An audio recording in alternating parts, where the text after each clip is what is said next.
Beauty is in every skin tone అనేది ఇప్పుడు జనరేషన్కి మనం ఖచ్చితంగా నేర్పించాలి. అసలు ఫస్ట్ బేబీ అమ్మాయి అని తెలియంగానే, పాప పుట్టింది అనగానే నల్లగుందా తెల్లగుందా, ఇది ఫస్ట్ క్వశ్చన్. అంత ఇంపార్టెంట్ అనమాట. వాళ్ళు ఏదో చాలా ఎఫర్ట్స్ పెట్టి అది వాళ్ళ సొంత అచీవ్మెంట్ లాగా వాళ్ళకి బిరుదిస్తాం. అది ఫెయిర్గా ఉంటే అది చాలా గ్రేట్ అన్నట్టు. మళ్ళీ మనం ఇంట్లో కృష్ణుడిని నల్లనయ్య అంటాం, రాముడిని నీలిమేఘశ్యామ అంటాం, కాళీమాత అంటాం, వీళ్ళందరినీ పూజిస్తాం.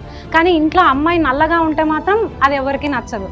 బాడీ షేమింగ్ అనేది ఎక్కడ ఉండకూడదు అన్న. కలర్ వర్క్ ఎందుకు?